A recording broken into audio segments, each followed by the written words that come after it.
माऊली काय म्हणतात तो, ज्ञानराजांना वास्तविक जगाने काय दिलं? फक्त हाल अपेष्टा यातना. भिक्षा मागायला जाणाऱ्या माऊलींच्या झोळीमध्ये कोणीतरी भिक्षा घालावी, खसकन कोणीतरी ती झोळी ओढून घ्यावी, सगळं पीठ खाली सांडून द्यावं, सांडलेलं पीठ भरता येऊ नये म्हणून पिठात रेघोट्या ओढाव्यात. असं काय पाप केलं होतं?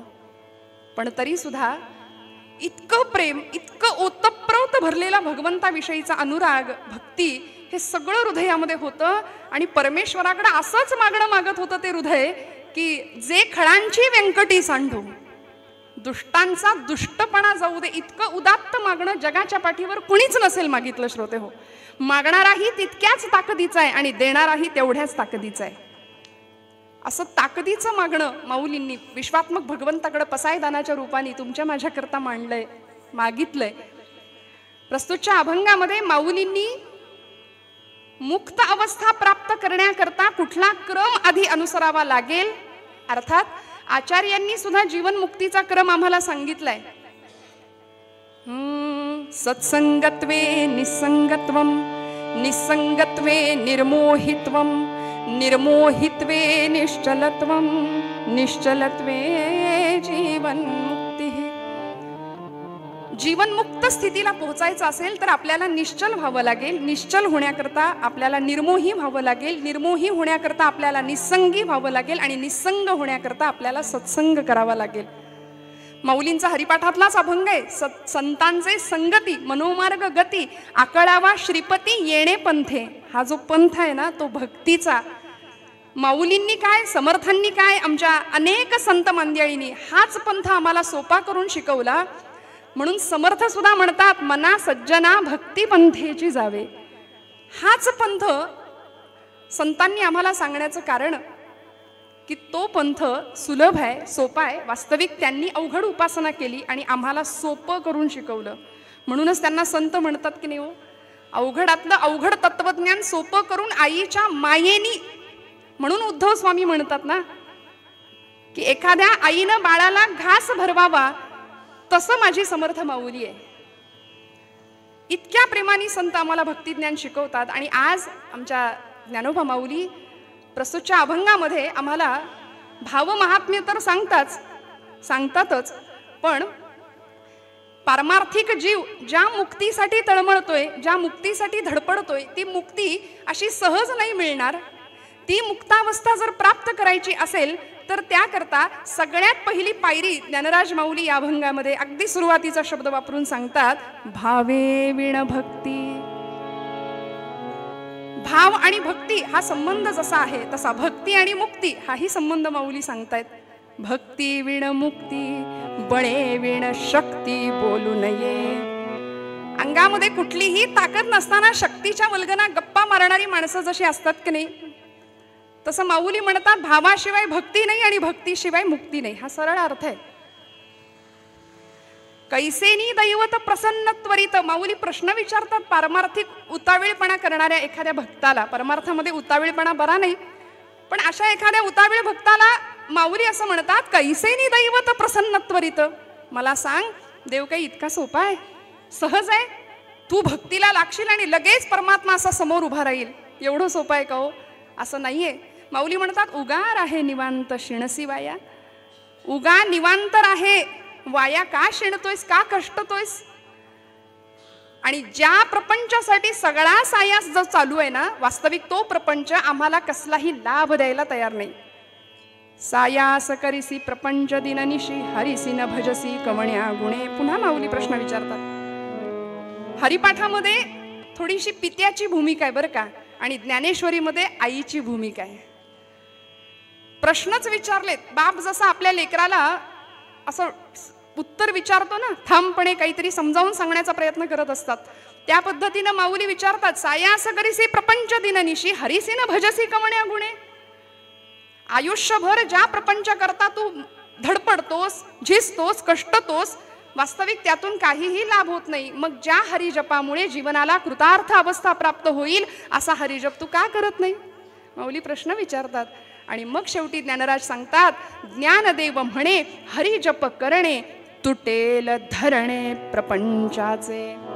असा हरिजप जर आम्ही केला तर हा जो प्रपंच आम्हाला असा घट्ट कवटाळून बसलाय की नाही, ते धरणं धरून बसलाय म्हणाले, ते सगळं संपेल आणि मुक्तावस्था अद्वैत अनुभूती आल्याशिवाय राहणार नाही, एकरूपत्व आल्याशिवाय राहणार नाही. जसं ज्ञानोबांचा एक अभंग आहे, मी माझे मोहित राहिले निवांत, एकरूप तत्व देखिले गे माये.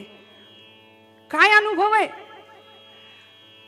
एकत्वाचा अनुभव या मंडळींनी घेतला आणि तो आम्हाला मिळावा अशी त्यांची धारणा होती.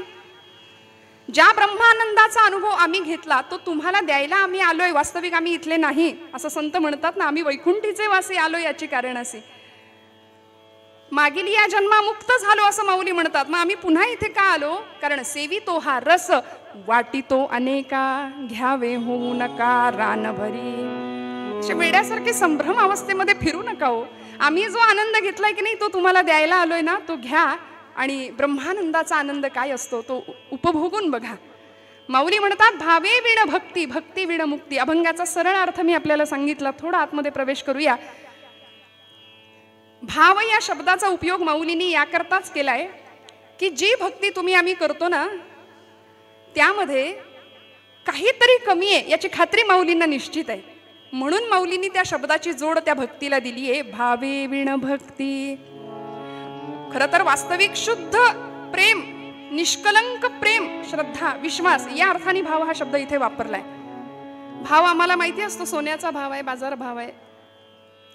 वास्तविक या भावाचा आमच्याकडे अभाव आहे, परंतु तो भाव माऊली आम्हाला समजावून सांगतात.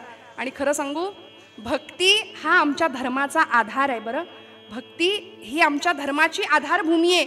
भक्ती जर संपली आमच्या हृदयातली तर धर्म संपला असं मी विधान करेन कदाचित, तर ते चुकणार नाही.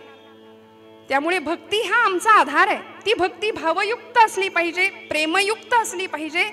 प्रेमाची, भावाची झालर त्या भक्तीला असली पाहिजे.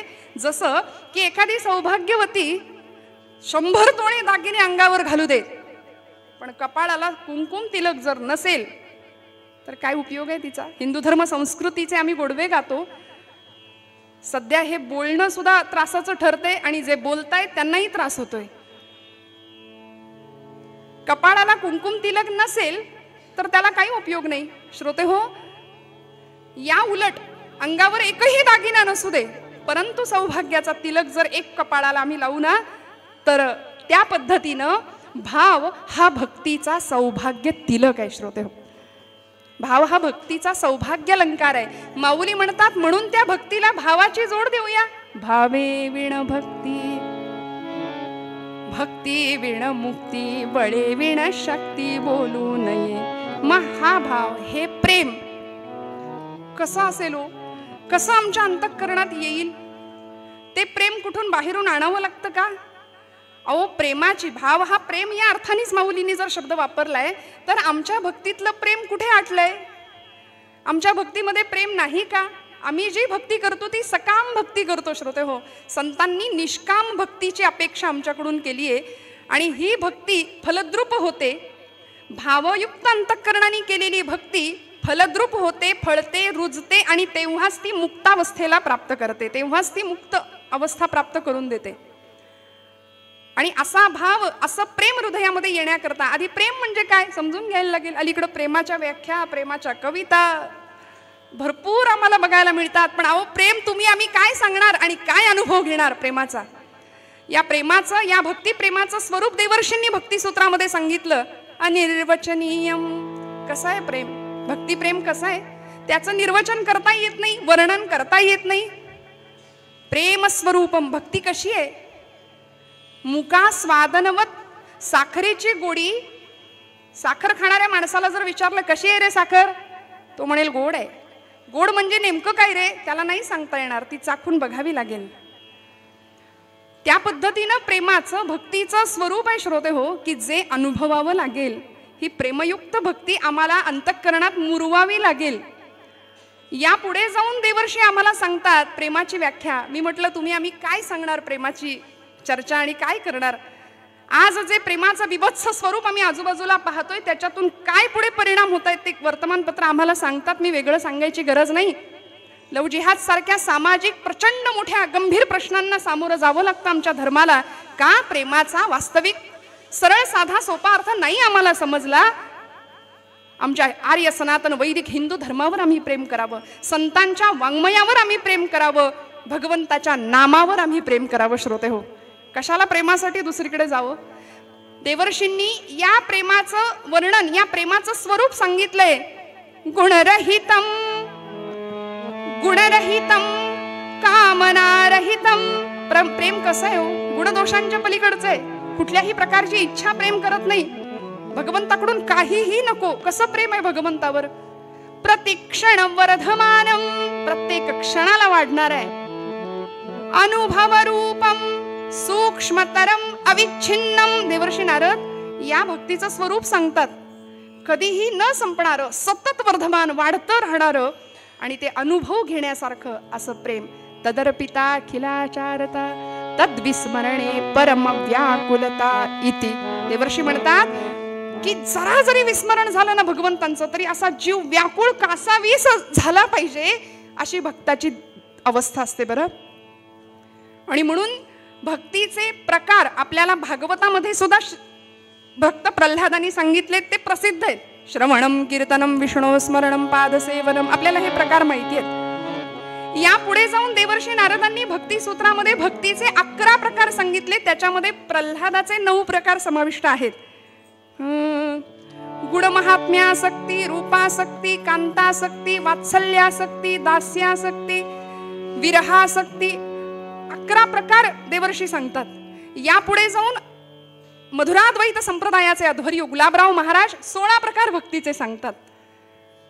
आणि या सर्व प्रकारांमध्ये भगवंतांच्या गुणांची आसक्ती, रूपाची आसक्ती व्हावी, प्रेमयुक्त अंतःकरणाने ती भक्ती केली जावी. काय असते हो ही आसक्ती? काय असतं हे प्रेम? म्हणून यथाव्रज गोपिकानाम देवर्षींना का लिहावंसं वाटलं, का सूत्र सांगावंसं वाटलं? कारण इतकं प्रेम की ज्यांच्यासाठी भगवंत रडत होता. एवढंच नाही, तुका म्हणे त्याचा देव सर्व भार चालवी कामार होऊन या. भगवंत प्रसंगी अशा भक्तांचा दास होतो. कामार म्हणजे सेवक, सेवक होतो, गडी होतो. वाटेल ती कामं अशा भक्तांच्या घरी भगवंतांनी केलेली आहेत. श्रोते, आपल्याला उदाहरण माहिती आहेत. गोकुळामध्ये ज्यावेळी भगवान गोपाल कृष्णांचा जन्म झाला, भगवंतांची रूपासक्ती काय आहे बघा. जन्म झाला आणि यशोदा माता म्हणाली, उत्सव म्हणाव उत्सव. गोकुळामध्ये भगवंत आलाय, गोपाळ कृष्ण, आणि त्याला बघण्याकरता सगळ्या गोकुळवासियांनी गर्दी करावी. ही गर्दी सगळ्या गवळणी अक्षरशः त्या नंदांच्या वाड्यासमोर मोठीच्या मोठी रांग लागावी. सगळ्या गोपी अगदी नटून थटून साज शृंगार करून कुठे आल्यात? कृष्णाला बघायला, भगवंतांना बघायला. नंदाचा नंदन देखिला, नंदाचा नंदन संत म्हणतात तेने वेधियले मन. असा राजस सुकुमार मदनाचा पुतळा, त्याच्या रूपाचं वर्णन करायला संतांना शब्द कमी पडावे इतकं वर्णन त्याचं केलंय. मग त्या रूपाला पाहण्याकरता सगळ्या गोपी आलेल्या आहेत. आणि त्या सगळ्या गोपींच्या मध्ये अगदी 90-95 वर्षाची गवळण होती बरं का. एक गोपिका होती. ऐकलेला दृष्टांत आहे, पण खूप गोड आहे, आवरत नाही मोह म्हणून सांगून पुढे जाणार आहे. की अगदी 90-95 वर्षाची ती गवळण कृष्णाला बघायला आलीये. घाई गडबडीने आलीये की मलाही कृष्णाला बघायचंय. प्रत्येकीच्या हातामध्ये सोन्याच्या मोहरा आहेत, चांदीच्या मोहरा आहेत, काहीतरी धनधान्य आहे, काहीतरी वस्तू घेऊन त्याची दृष्ट काढायला प्रत्येक जण समोर आहे. उतावीळ झाली आहे त्याला बघण्याकरता. आणि ही 90 वर्षाची गवळण अशी रांगेमध्ये येऊन उभी आहे. तिने सगळ्यांकडे एकदा बघितलं, म्हणाली काय सजून धजून सगळे आलेत आणि मी मात्र अशीच आहे, अशीच आली आहे. त्याला काय वाटेल? ज्याला बघण्याकरता मी आली आहे त्याला नाही बरं वाटणार, मला पण छान तयार होऊन गेलं पाहिजे म्हणाल्या. म्हणून ती गवळण थकलेलं वय माघारी गेली घरी आणि आपला शृंगार करायला सुरुवात केली. बरं, शृंगार करायला सुरुवात केली. काय सजली असेल हो, आता ते वर्णन मी अजिबात नाही करणार. पण झालं असं, आपला जुना शालू तिने काढला, वय झालं होतं, शरीराला कंप सुटलेला, थोडंसं उलटा नेसला गेला बरं का. भरजरी किनार उलटी झाली, थोडंसं मेकअप करायला फसलं, जराशी चुकलं आणि झालं असं, होठो पे काजल नयनो में लाली. काय झालं, काय वर्णन आहे? होठो पे काजल नयनो में लाली, गालों पे टिकली लगाते चली, दीवानी बनी दीवानी बनी. आणि अशी तिचं ते प्रेम, तिची ती रूपासक्ती, भगवंताला बघायचंय आणि ज्याच्या समोर जायचंय त्याच्या समोर मी तयार होऊन जाणार, हा भाव अंतरीचा शुद्ध. आणि असा भाव घेऊन ती जेव्हा बाहेर रस्त्याने चालायला लागली ना, तेव्हा तिचे यजमान तिला समोर त्यांनी बघितलं, म्हणाले अरे बापरे, ही आमचीच आहे वाटतं. आणि समोर गेले, म्हणाले अगो बाई काय कशी दिसतीयस, बघ तू काय अवतार केलायस तू तुझा. ती म्हणाली काय झालं, अजिबात चांगलं नाही दिसत आहे. म्हणाले कुठं कृष्णाला बघायला निघालीस ना, मग कशी तयारी केली आहे, जरा आरशात बघ स्वतःला. त्या 90 वर्षाच्या गवळणीने जे उत्तर दिलं ना श्रोते हो, ते फक्त हृदयात ठेवूया. ती असं म्हणते की अहो मला माहितीये माझं सगळं चुकलंय, मला माहितीये माझं काहीतरी गडबड झालीये, पण आता खरं सांगू का, माझ्याकडे वेळ कमी आहे. भगवंतांना बघण्याआधी मी जर हे पुन्हा दुरुस्त करायला माघारी गेले आणि त्याच्यातच माझा प्राण गेला, त्याच्यातच मी संपले, तर त्याला बघायचं राहून जाईल. इतका सुंदर भाव या भक्तांकडे होता, म्हणून या गोपिकांसाठी भगवंत रडत होता द्वारकेमध्ये श्रोते हो. या गोपिकांच्या पायाची धूळ अंगाला लागावी म्हणून भगवंत व्याकुळ होत होते, कासावीस होत होते. आणि भक्तीचा अलंकारच हा आहे. मला सांगा, भक्त नाही तर भगवंत नाही. भक्ताशिवाय भगवंताला काय, कुठे जागा आहे राहायला, कुठे राहणार भगवंत भक्ताच्या अंतःकरणाशिवाय. त्यामुळे अशी भावयुक्त अंतःकरणाची भक्ती ज्ञानोबांना अपेक्षित आहे तुमच्या माझ्याकडून. पण आम्ही सकाम भक्ती करतो आणि आम्ही सगळे लवाड भक्त आहे. मला असं वाटतं भक्तीमध्ये नाही, सकामता नाही, निष्काम भक्ती संतांनी आमच्याकडून अपेक्षित केली. म्हणून ज्ञानराज म्हणतात भावे विण भक्ती, भक्ती विण मुक्ती. आणि भक्तीचा भावानी भक्ती फलद्रूप होणार आहे. आणि जर ती भक्ती फळली, रुजली, फुलली तर ती मुक्त अवस्थेला प्राप्त होणार आहे. तर आम्हाला मुक्त अवस्था प्राप्त झाल्याशिवाय राहणार नाही असं माऊली म्हणतात. हा भाव श्रोते हो जर आम्हाला जमला ना, तर पुढे जाऊन माऊली असंही आम्हाला सांगतायत, सायास करीसी प्रपंच दिननिशी हरिसी न भजसी कवण्या गुणे. जो प्रपंच सुख मिळवून देईल असा आम्ही वाटून घेतो आणि त्याच प्रपंचामध्ये गुरफटून राहतो. पुनरपि जननम पुनरपि मरणम पुनरपि जननी जठरे शयनम, या चक्रामध्ये अडकतो. हे म्हणजे असं झालं, पाण्यामध्ये होडी सोडतो ना आम्ही कागदाची, त्या होडीचा तसा काहीच उपयोग नाही, ती तात्पुरतीच असते ना. त्या होडीमध्ये बसून आम्हाला प्रवास करता येतो ना, ती होडी आम्हाला कुठल्या किनाऱ्यापर्यंत घेऊन जाते.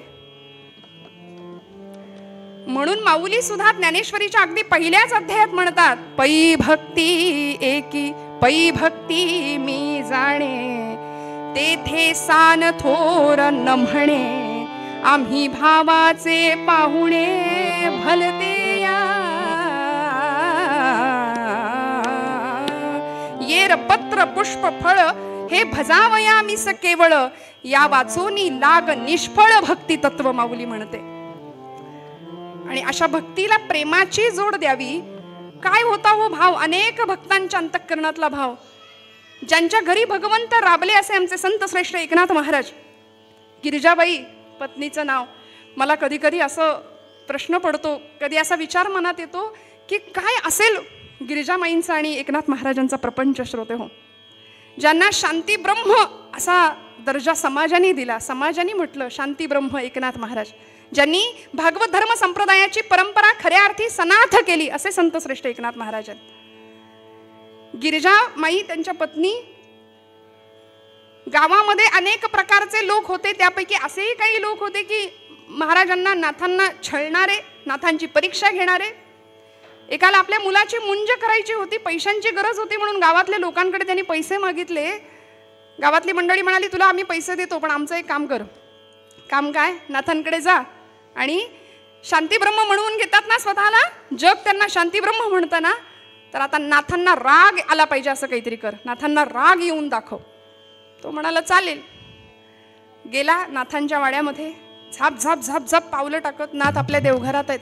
आणि देवघरामध्ये भगवंतांच्या समोर बसून यस्य स्मरण मात्रेण जन्म संसार बंधनात विमुच्यते नमस्तस्मै विष्णवे प्रभ विष्णवे. विष्णू सहस्रनामाचं स्तोत्र पठण सुरू आहे. आणि तो गृहस्थ चपला घालून आतमध्ये गेलाय. बरं, चपला घालून आतमध्ये गेला. नाथांना राग येईल असं त्याचं वर्तन होतं, मुद्दाम हे करत होता. आणि नाथांनी स्तोत्र पूर्ण केलं आणि अगदी प्रेमाळू नजरेने त्याच्याकडे बघावं. म्हणाले अहो काय हे तुमची अगतिकता, बुवा काय तुमची अगतिकता की देवघरामध्ये येण्याआधी चप्पल काढायचं सुद्धा तुम्हाला भान राहिलं नाही. काय प्रेम तुमच्या हृदयामध्ये, काय प्रेम मला भेटण्याचं. लोकांनी याला सांगितलं होतं, एक गृहस्थ नाथांच्यावर 108 वेळा थुंकला, त्यालाही नमस्कार केला नाथांनी, तरी राग आला नाही नाथांना. आता राग येऊन दाखव. याही परिस्थितीत नाथांचं शांती ब्रह्म हे नामाभिधान किंवा ही पदवी लोकांनी नाथांना दिलेली आहे, ती सार्थ झाली. पाहिलं, म्हणाला आता नाही, आता राग येईल असंच काहीतरी करेन. नाथांच्या घरी पंक्ती उठायच्या जेवणाची पंगत बसलीये आणि स्वतः गिरिजामाई जेवण वाढतायत वाकून सर्वांना. पूर्वीचा काळ होता हो. आता आम्ही सुधारित झालो, सोफिस्टिकेटेड झालो, प्रचंड सुशिक्षित झालो. मला असं कधी कधी वाटतं नक्की उलटा प्रवास सुरू आहे की नक्की पुढे प्रवास सुरू आहे. कारण पूर्वीचा काळ बसणारा माणूस बसताना बसून जेवायचं, वाढणारा माणूस वाकून वाढायचं. आता उलट झालंय. आता वाढणारा माणूस एका जागी उभा आहे, जेवणारा माणूस सगळीकडे फिरत फिरत फिरत फिरत जेवतंय. बुफे. गिरिजामाईंनी आग्रह करून करून प्रत्येकाला वाढावं. पंगत बसली आहे जेवणाची आणि हा जो गृहस्थ होता की नाही नाथांना त्रास द्यायला आलेला, तो आला धावत आणि गिरिजामाईंच्या पाठीवर असा चढायचा प्रयत्न करू लागला. श्रोते हो, नाथ महाराज बघतायत आपल्या गिरिजामाई पत्नीकडे आणि गिरिजा आई सांगतायत की अहो काळजी करू नका, हरीला लहानपणापासून असंच पाठीवर घेऊन वाढायची मला सवय आहे, लेकराला पडू नाही देणार, काळजी करू नका. काय शुद्ध भाव, किती शुद्ध प्रेम असावं. आणि म्हणून माऊली म्हणतात की हा भाव जर तुमच्या माझ्या अंतःकरणात असेल ना, तर या भावायुक्त अंतःकरणाने, आता हरी या शब्दाचं उच्चारण तितकं महत्वाचं नाही, पण तो उच्चारणारा जो आत्मा आहे किंवा त्याचं उच्चारण करणारा जो भक्त आहे ना, त्याची भावदशा माऊलींनी महत्वाची मानली आहे. म्हणून भावे विण भक्ती, भक्ती विण मुक्ती, माऊलींनी हा क्रम सांगितला. जो प्रपंच तुला लाभच देत नाही तो प्रपंच आम्ही करतो, सगळी तळमळ सुखासाठी करतो. संत म्हणतात सुखा लागी करीसी तळमळ, सुखा लागी करीसी तळमळ, हो सुखा लागी करीसी तळमळ,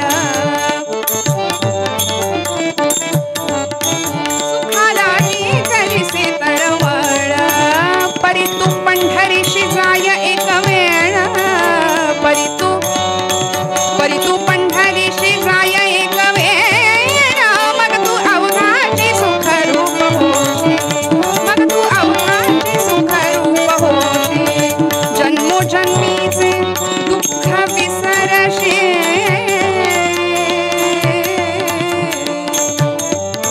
जन्मोजन्मीचे दुःख विसरशी, मग तू अवघाची सुख रूप होशी, मग तू अवघाची सुख रूप होशी, मग तू अवघाची सुख रूप होशी.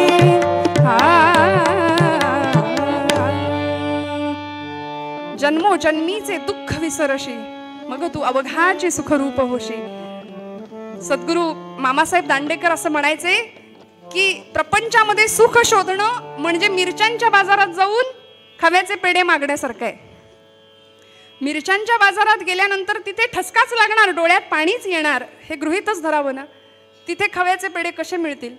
तसा हा प्रपंच डोळ्यात अश्रूच आणणारा आहे.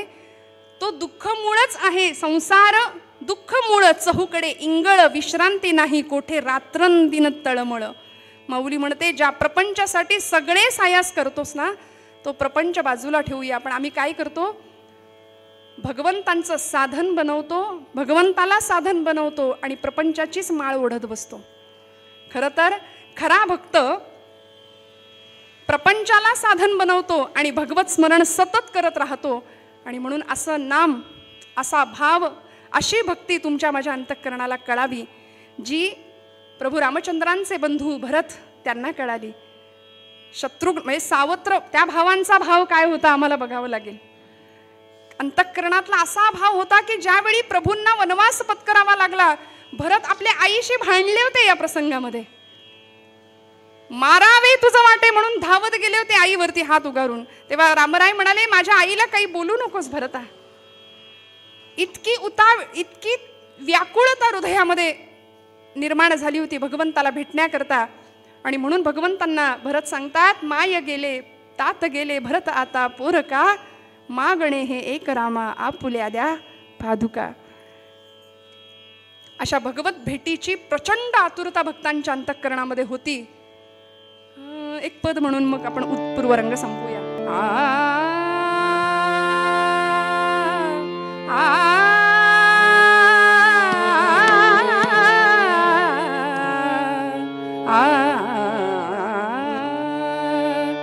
ज्यावेळी प्रभू निघाले ना वनवासाला, भरत मागे मागे मागे मागे जात होता.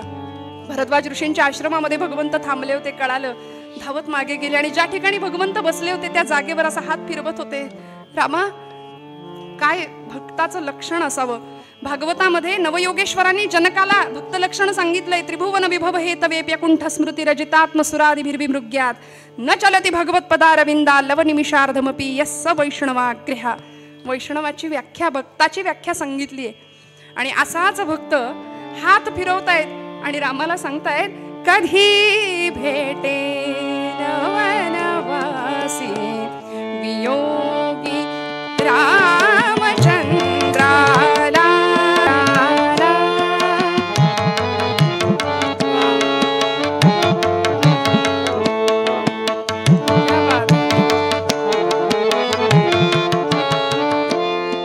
तुझे सौभाग्य सौमित्रा वनी तू राघवा संगे अभागी में असा कैसा जाऊनी सांग रामाला. कधी भेटेन वनवासी वियोगी रामचंद्राला.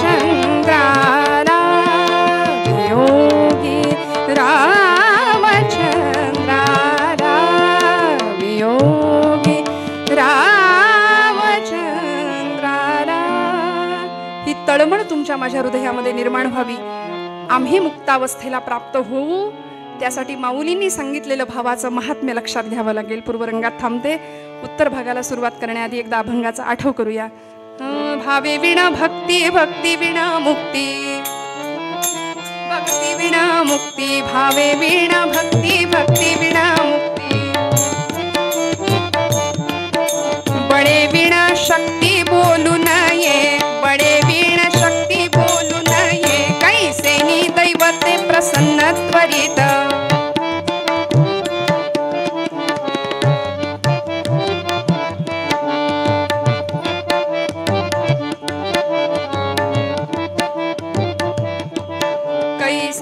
दैवते प्रसन्न त्वरित. उगारा हे निवांत क्षीण शिवाया, उगारा हे निवांत क्षीण शिवाया. हरिमुखे म्हणा, हरिमुखे म्हणा. पुण्याची गणना कोण करी, सायास करिसी प्रपंच दिननिशी. हरिसी न भजसी कवण्या गुणे, ज्ञानदेव म्हणे हरि जप करणे. ज्ञानदेवा म्हणे हरि जप करणे. तुटेल धरणे प्रपंचाचे, धरणे प्रपंचाचे. भावे विना भक्ती, भक्ती विना मुक्ती. बळे विना शक्ती बोलू नये, बळे विना शक्ती बोलू नये, बळे विना शक्ती बोलू नये. पंढरीनाथ भगवान की जय. इथेच्या नियमानुसार थोडा वेळ हरिनामाचा गजर करूया. सर्वांनी मस्त भजन करा, हातानी टाळी, मुखानी गोड आवाजामध्ये नाम. संजीवन समाधी सोहळ्याचा हा पवित्र पावन असा पर्व काळ आहे. श्रोते हो, 21व्या शतकामध्ये संजीवन हा शब्द आम्हाला खूप अवघड वाटतो. काही लोकांनी या शब्दाची चिकित्सा केली, काहींनी खरंच माऊली आहेत का याचाही आपल्याला इतिहास माहिती आहे, शोध घेतला. पण खरं सांगू का, परवा एकाने मला विचारलं, खरंच माऊली आहेत? आज 750 वर्ष व्हायला आली तरी माऊली आहेत? म्हटलं ते एकटेच आहेत, आपण सगळे मेलेलो आहोत. संजीवन समाधीच्या रूपाने आज माऊली तुमच्या माझ्यामध्ये आहेत. आणि म्हणून अनुभव घेऊया नामानी त्यांच्या असण्याचा. मस्त भजन करूया, गोड आवाजात नाम घ्या. विठोबा रखुमाई, सगळ्यांचा विठोबा रखुमाई, विठोबा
उजेडी राहिले उजेडा होऊन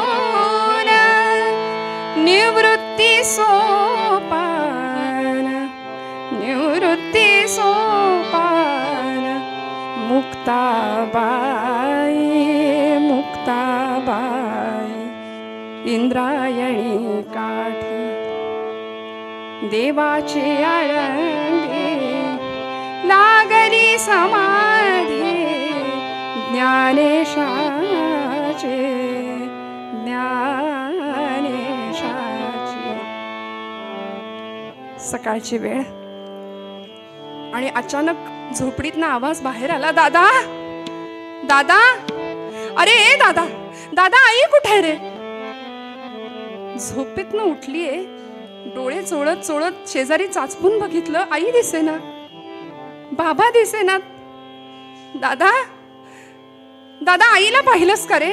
म्हणून भुरभुर त्या केसांची आमची 4 वर्षाची मुक्ताई झोपडीतनं बाहेर आलीये आणि समोर असलेल्या निवृत्तीनाथांना, निवृत्ती दादाला, सोपान दादाला विचारते, दादा आईला बघितलंस का रे? आई कुठे दिसत नाहीये. बाबांना बघितलंस का? निवृत्तीनाथांनी मुक्ताईला जवळ घ्यावं आणि सांगावं, मुक्ते अगं आई देवाघरी गेलीये, आई देवाघरी गेली. मुक्ते रोजच तर जाते, रोजच जाते ना देवाला. आत्ता येईल दादा, एवढ्यात रडतोस काय? नाही मुक्ते, आज आई बाबा निघून गेलेत ना, ते कधीच न येण्याकरता. आई बाबा येणार नाहीत आता परत. काय म्हणालास दादा? निवृत्तीनाथांच्या जवळ गेली मुक्ताबाई आणि निवृत्तीनाथांना हळूच म्हणते, दादा आई कधीच येणार नाही. नाही मुक्ते. मग दादा तुला आई कुठली रे? 4 वर्षाचं वय आहे श्रोते. दादा तुला आई कुठली?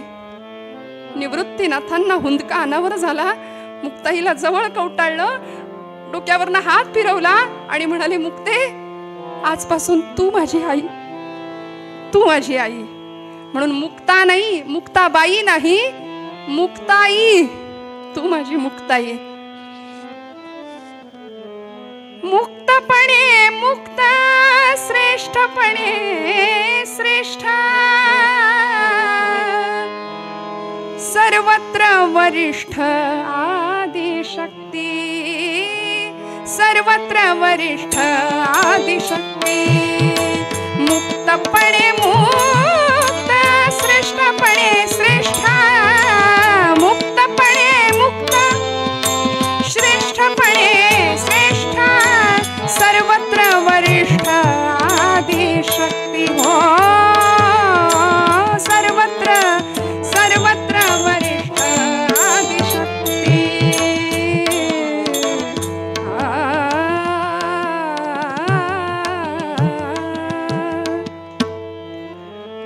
आई येणार नाही, बराच वेळ वाट बघितली असं कळालं. मात्र श्रोते हो, आपण पूर्वपीठिका 2 दिवसापूर्वीपासून ऐकतोय, ऐकलेली आहे यापूर्वी.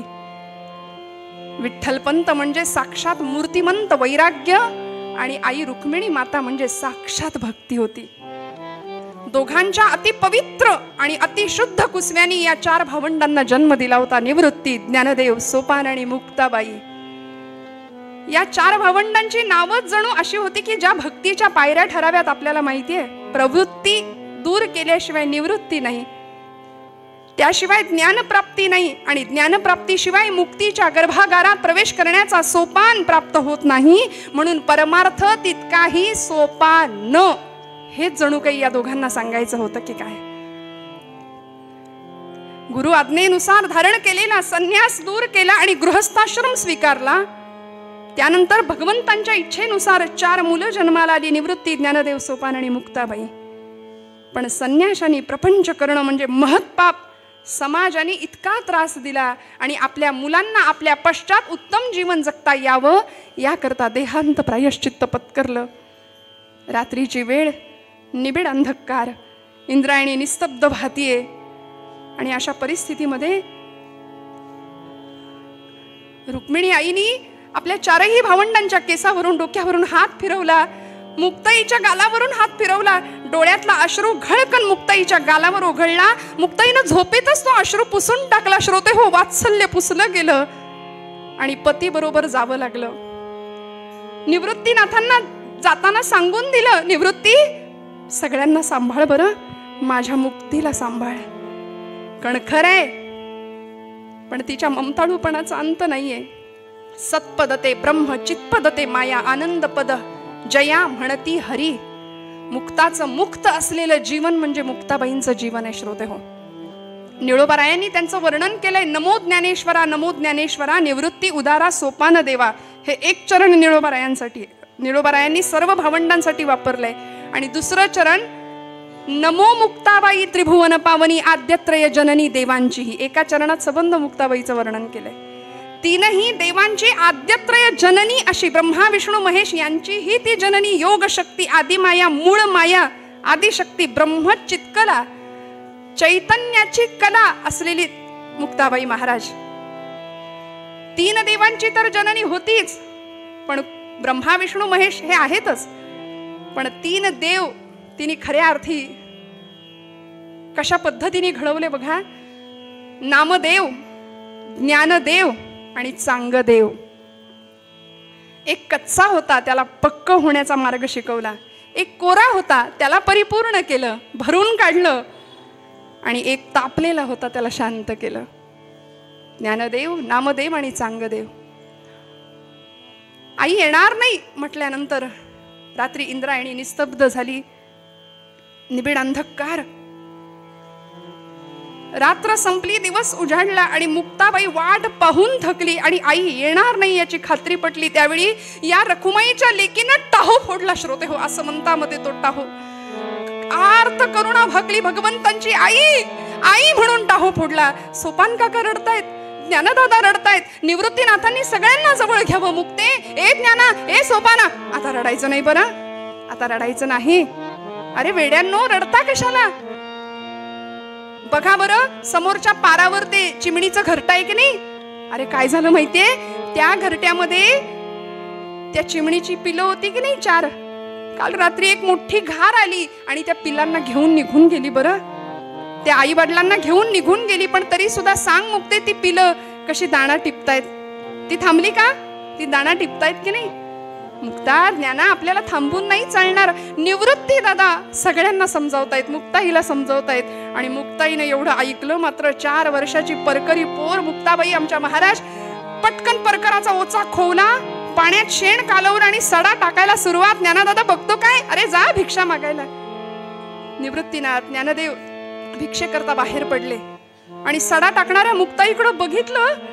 शेजारच्या कुंभारवाड्यातली लक्ष्मी आत्या धावत आली आणि पदराचा बोळा तोंडात कोंबूनच मुक्ताईला अक्षरशः हंबरडा फोडला. मुक्ते, काय झालं ग? आता सांत्वन कुणी कुणाचं करायचं? पण ही 4 वर्षाची आदिमाया ब्रह्मचित्कला काय म्हणते माहितीये? लक्ष्मी आत्या, रडू नकोस ग. माझी आई म्हणायची, भरल्या घरात रडू नये, रडू नकोस ग. लक्ष्मी आत्या म्हणतीये, कुंभारीण होती शेजारची, त्यांनी सांगावं, लय सोसलं ग दोघांनी. मुक्ते आणि एवढ्यात ज्ञानादादा यावेत.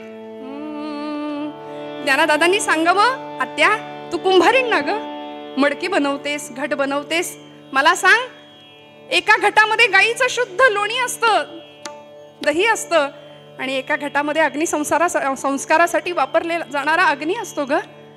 घटा घटांचे रूप आगळे, प्रत्येकाचे दैव वेगळे, तुझ्या विना ते कोणा न कळे.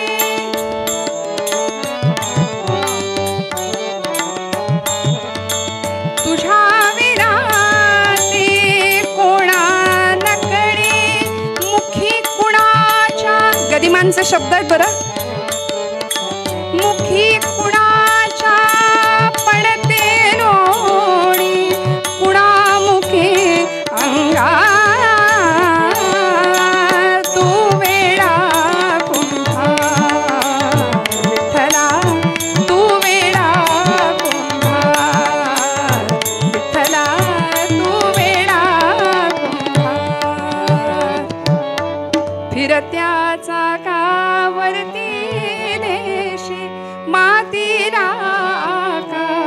भगवंता, काय तुझी लीला.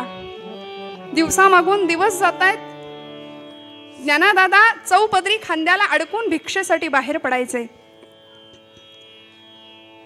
आणि गावामध्ये भिक्षा मागत मागत मागत एकदा महादेव भटांच्या वाड्यासमोर येऊन उभे राहिले. बरं, महादेव भट स्नानासाठी नदीवर गेलेत.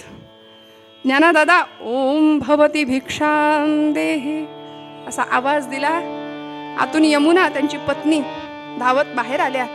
म्हणाल्या, बाळा टेक हा जरासा, उन्हानं कोमजलेलं ते पोर पाहिलं, जरासा टेक, मी गुळ पाणी घेऊन येते म्हणून झपकन मागे वळल्या. ज्ञानदादा सांगतात, आई माते गुळ नको, नुसतं पाणी आणा, गोडाधोडाची सवय नाही राहिली आता, फक्त पाणी घेऊन या.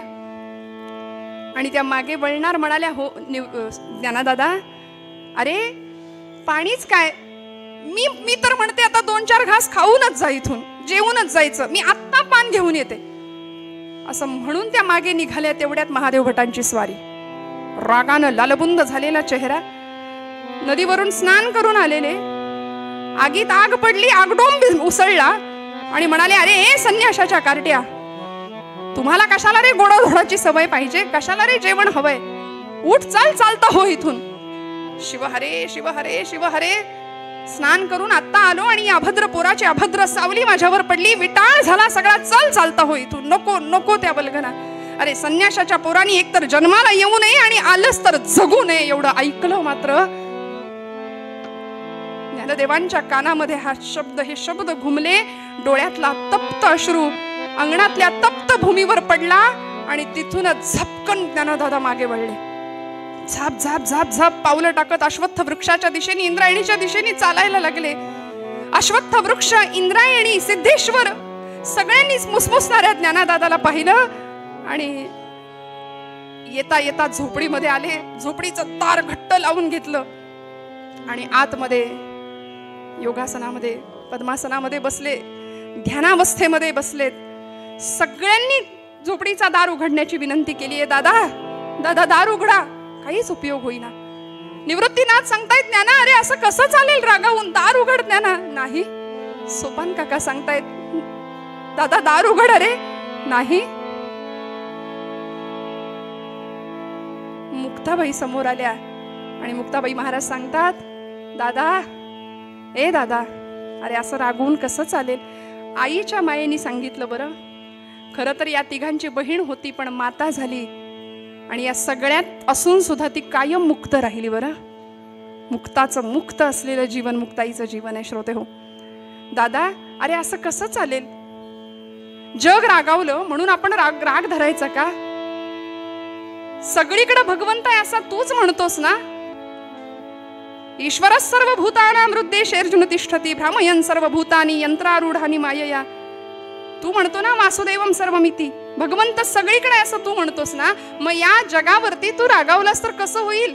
अरे आई म्हणायची, ज्ञाना या सगळ्यांना सांभाळ. दादा तूच जर असा रागवून गेलास तर महाराष्ट्राला ज्ञानेश्वरी कोण देईल मला सांग. मुक्ताबाई कान उघडणी करते आपल्या दादाची. सांग महाराष्ट्राला ज्ञानेश्वरी कोण देईल, आमच्या सगळ्यांचा कैवार कोण घेईल त्यांना. दादा दार उघड, दार उघडा दादा. आपण नाथ सांप्रदायिक आहोत, आपण योगी आहोत.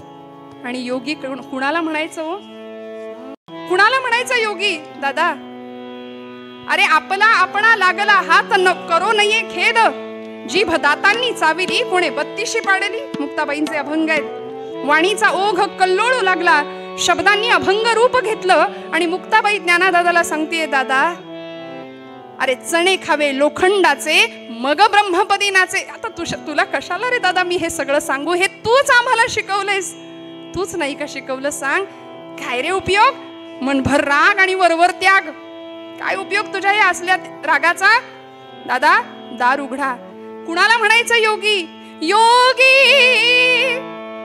पावन मनाचा, योगी पावन मनाचा, योगी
संती मारावा उपदेश, संती मारावा उपदेश. दादा विश्वपट ब्रह्मदोरा, दादा दादा दार उघडा. मुक्ताबाईंनी या प्रसंगामध्ये तिच्या मुखातून जे शब्द आलेत ना श्रोते हो, ते ताटीचे अभंग म्हणून प्रसिद्ध आहेत. एका पाठोपाठ एक 11 अभंग मुक्ताई सांगतात. चरित्रामध्ये वर्णन आहे, माझ्या पदरचं काहीच नाही. ज्ञानदेवांनी ध्यानावस्थेमध्ये योगिक क्रिया केली आणि प्राणांचं उत्क्रमण करायला घेतलं होतं. म्हणजे प्राण आता आकाशात भिरकावून देणार होते, पण आदिशक्ती असलेल्या ब्रह्मचित्कला मुक्ताईंनी परकाया प्रवेश नावाची सिद्धी केली आणि आपला प्राण ज्ञानदेवांच्या प्राणाला आडवा लावला. आणि सांगतात यावेळी मुखातून जे शब्द बाहेर पडलेत की नाही, ते शब्द हे कुठेही लिहिलेले नाहीयेत. बोलून किंवा सांगून मुक्ताई इथे शब्दांनी बोलत नाहीयेत बरं का. हे अपौरुषेय आहेत अभंग. वेद जसे अपौरुषेय आहेत ना, तसे ताटीचे अभंग प्रगट झालेत. मुक्ताई म्हणे असा कुठेही उल्लेख नाहीये या अभंगामध्ये. मुक्ताई ज्ञानदादांना सांगते, विश्वपट ब्रह्मदोरा, ताटी उघडा ज्ञानेश्वरा, ताटी उघडा ज्ञानेश्वरा.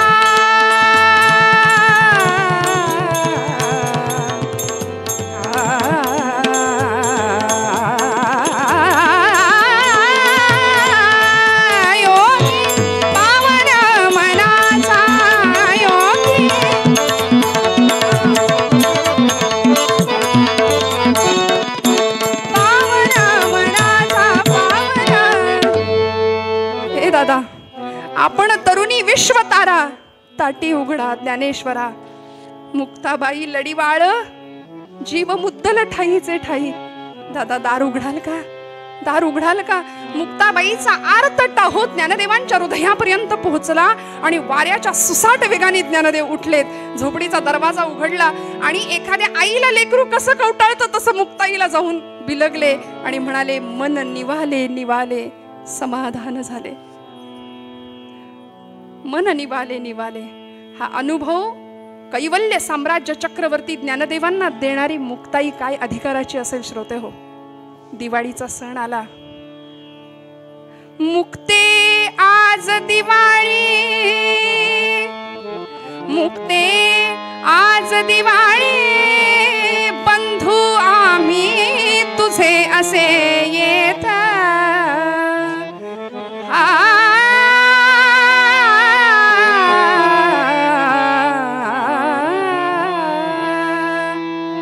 मांडे रुचिर करोनी, मांडे रुचिर करावे, सेवून राहू आम्ही आनंदात.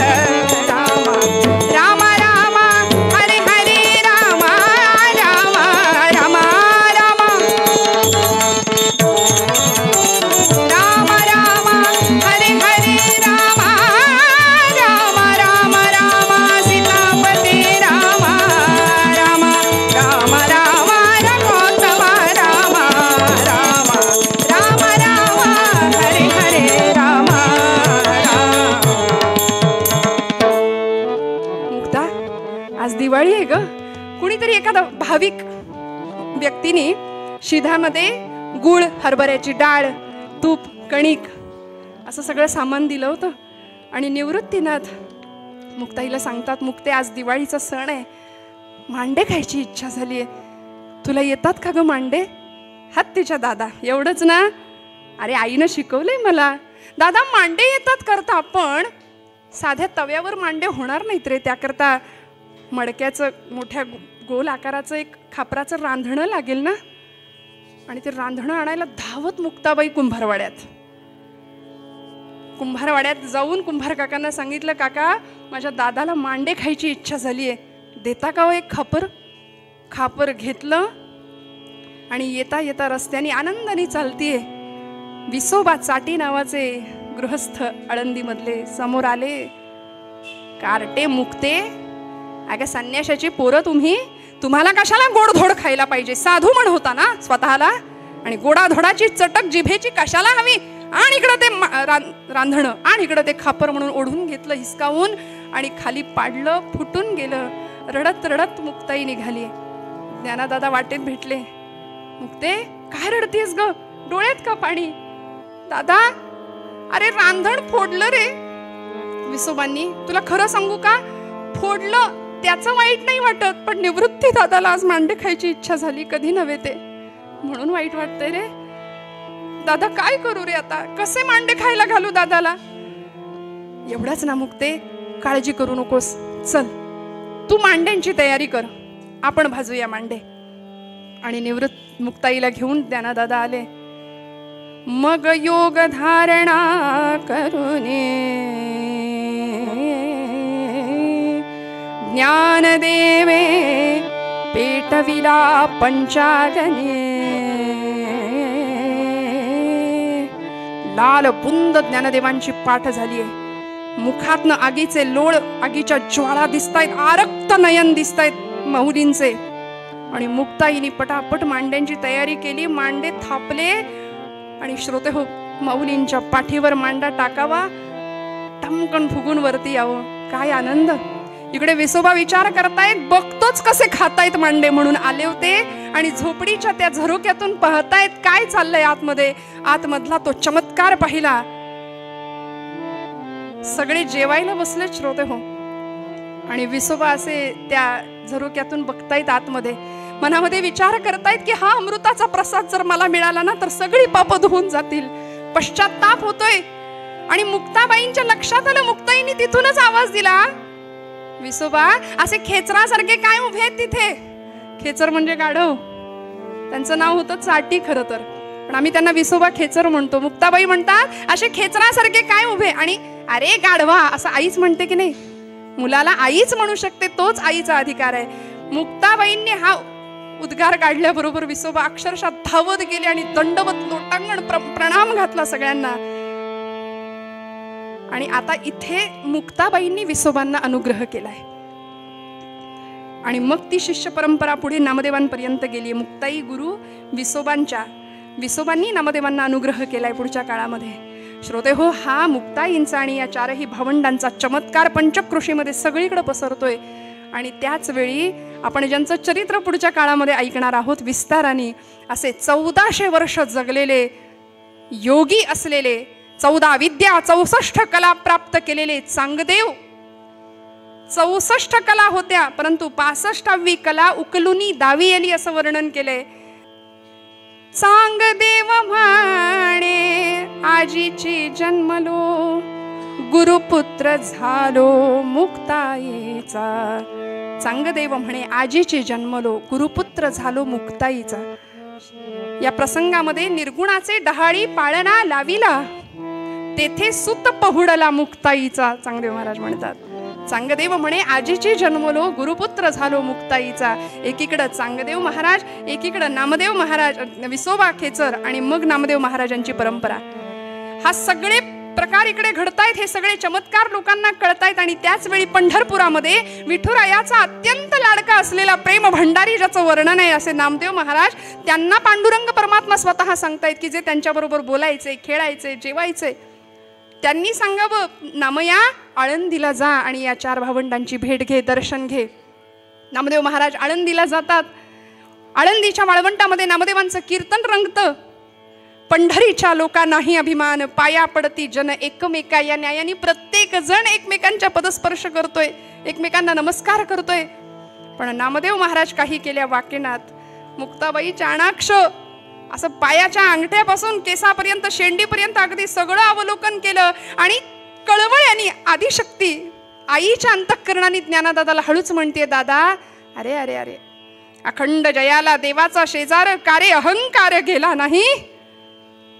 सतत देवाच्या जवळ राहतो हा, आणि याला वाटतं मीच मोठा, अजून अहंकार गेला नाही. निवृत्ती दादा म्हणतात, मुक्ते असं बोलू नको, अगो वेडे, यांनी देवाला वेडं केलंय, देव यांच्याशी बोलतो, देव यांच्या कीर्तनात नाचतो, असं बोलू नकोस मुक्ते. मुक्ताबाई म्हणते, ए दादा, बाबा तुला घालायचा तर तू साष्टांग नमस्कार घाल, मला काही याच्या तोंडाकडे बघायची इच्छा नाही. दादा खरं सांगू का, हा पांडुरंगाचा लाडका भक्त आहे. ते लाडवलेलं लेकरू असतं की नाही आईचं एखादं, तसं यांचं झालंय. म्हणून देवालाच त्याची दया आली. देवाकडे सारखे हेलपाटे घालतोय ना हा, देवाला त्याची दया आली म्हणून त्यांनी तुमच्याकडे पाठवलंय. आता तुम्ही तुमचं संतपणाचं ब्रीद राखा दादा, याचा उद्धार करा. आणि मग कल्पना सांगितली. गोरोबा काकांना बोलावलं, थापटणं घेऊन गोरोबा काका आले होते. या प्रसंग आपल्याला माहिती आहे. गोरोबा काकांनी प्रत्येकाच्या डोक्यावर थापटणं आपटून मडकं कच्चं की पक्क हे ठरवायचं होतं. निवृत्तीनाथांच्या डोक्यावर गोरोबा काकांनी थापटणं आपटलं डोक्यावर. निवृत्तीनाथ शांत आहेत. योग्याची काय अवस्था आहे, किती शांत, किती शांत. म्हणाले इथं तर कशाचीच कमतरता नाहीये, सगळं पूर्णत्व अनुभवाला येत आहे. सोपान काकांच्या डोक्यावर आपटलं. म्हणाले इथे तर कोरेपणाचा अजिबात लवलेश नाहीये. ज्ञानदादांच्या डोक्यावर थापटणं आपटलं. म्हणाले इथं तर परिपूर्णता आहे. मुक्ताईच्या डोक्यावर थापटणं आपटलं. म्हणाले इथं तर अमृताची संजीवनीच उतू चालली आहे. आणि असं करता करता नामदेवांच्या डोक्यावर आपटणार एवढ्यात नामदेव ओरडले, रागावून म्हणाले, अरे बास करा, असं थापटणं आपटून कळतं का मडकं कच्चं की पक्क ते. मला वाटलंच होतं दरिद्र्यांनी परी शोधायला जावा आणि काच हातात यावी, तसं झालंय माझं. मी पांडुरंगाला म्हणत होतो की मला इकडे पाठवू नको म्हणून. शेवटी तावातावानी नामदेव महाराज पंढरपुरात येतात आणि पांडुरंगाला सांगतात, पांडुरंगा मला परत त्या लोकांच्या हाती देऊ नकोस. पांडुरंग परमात्मा सांगतात, यावेळी मुक्ताई म्हणते, नाम्या कच्चा रे कच्चा, म्हणून अजूनच त्रास झाला होता नामदेव महाराजांना. धावत पंढरपुरात आले, पांडुरंगाला सांगतात, मला परत त्यांच्या हातात द्यायचं नाही पांडुरंगा. भगवंत म्हणतात, नाम्या खरं आहे मुक्ताईचं, अरे तिचं तर नावच घेऊ नको म्हणाले. म्हणे ब्रह्मांड कवीत घेईन, सणसणीत सनकांडी आहे नुसती, काय तिच्या किती बोलते, किती बडबड करते. पांडुरंग म्हणतायत, नाम्या खरं आहे मुक्ताचं, अजून तू कच्चा आहेस रे, तुला माझं ओतप्रोत ज्ञान झालेलं नाही. सर्वाभूती परमेश्वर आहे हे तू कीर्तनात बोलतोस, पण अनुभवाच्या पातळीवर जाणत नाहीस. आणि म्हणून मग आपल्याला माहिती आहे, पुढे औंढ्या नागनाथला पाठवलं पंढरपूर भगवंतांनी, पत्ता दिला. तिथे विसोबा, हेच विसोबा चाटी म्हणजे विसोबा खेचर तिथे भेटले. आणि मग मुक्ताईंची ही शिष्य परंपरा पुन्हा तयार झाली. ज्ञानदेव विसोबांनी नामदेवांना तिथं अनुग्रह केलाय. असा अधिकार सगळीकडे चाललाय. पण बघता बघता